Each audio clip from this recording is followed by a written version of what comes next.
క్వశ్చన్లు ఏమైనా అడుగుతాను సార్. ఏంటి సార్ ఈరోజు పార్టీ అధిష్టానం పిలిపించిందా, మీరు వచ్చారా?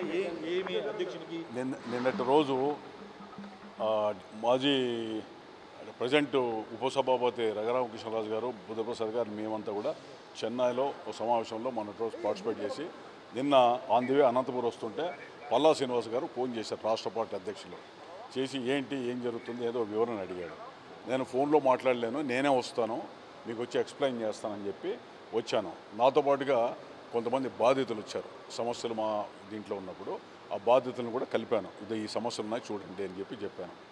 చెప్పండి ఇంకేంటి. అంటే అక్కడ స్థానిక ఎమ్మెల్యేకి మీకు మధ్య నాకు ఆయన స్థానిక ఎమ్మెల్యే టికెట్ తెచ్చుకుంటే ముఖ్యమంత్రి చంద్రబాబు నాయుడు గారు చెప్పిన తర్వాత ఆ రోజు ఆయన కోసం, పార్టీ కోసం ఈ క్యాడర్ అందరూ కూడా నాతో సహా అందరూ పనిచేశారు. నంద్యాల, కర్నూలు, కడప అక్కడ కూడా 4 రోజులు ఏమాత్రం బాధ పెట్టుకోకుండా పనిచేశాం. ఒకవేళ అతని మీద వ్యతిరేకం చేయాలనుకుంటే 2004 ఇండిపెండెంట్ కేసు మన ఇండిపెండెంట్ కూడా వేసి ఓడగొట్టిండే వాళ్ళని. కానీ పార్టీకి విధేయుడిగా పార్టీ లైన్లో ఉంటూ చంద్రబాబు నాయుడు కోసం పనిచేశాం. కాకపోతే 14 నెలలుగా ఓపిక పట్టాం. 14 నెలలు ఓడిపోయిన తర్వాత బాధితులు ఏదైనా నగరంలో జరిగితే మాకు ఆస్తులు డబుల్ రిజిస్ట్రేషన్లు ఉన్నాయని చెప్పి నా దగ్గరికి వస్తే ఒక దేశ పౌరుడిగా పార్టీ శ్రేయస్సు దృష్ట్యా పోలీసు అధికారులకో లేదా ఇతర అధికారులకో చెప్పడం జరుగుతూ ఉంది. అందులో భాగంగా ఆ విధంగా చెప్పి మళ్ళీ కార్యకర్తలకు ఎవరికైనా స్టేషన్లో చెప్పి ఇన్స్పెక్టర్కి లోపలేసి హెరాస్ చేయండి అంటే వైఎస్ఆర్సీపీ వాళ్ళకి ప్రాధాన్యత ఇస్తున్నాననేటువంటి బాధ కూడా అక్కడ ఉంది. ఇవన్నీ జరిగినప్పుడు నేను స్పందించాల్సిన బాధ్యత నా మీద ఉంది.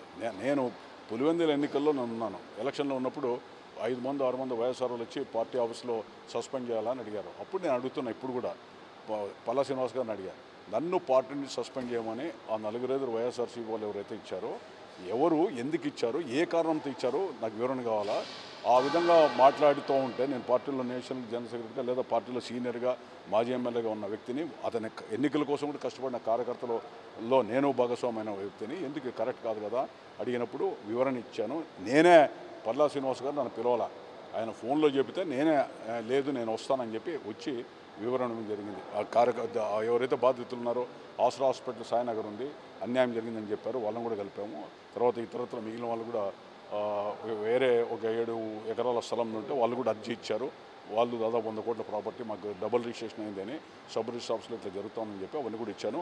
నేను ఒక పౌరుడిగా పార్టీ శ్రేయస్ దృష్ట్యా, సామాజిక శ్రేయస్ దృష్ట్యా అన్యాయం జరిగిన పార్టీకి చెప్తాను, ఆఫీసర్లు కూడా చెప్తాను. అది చెప్పడానికి రావడం జరిగింది.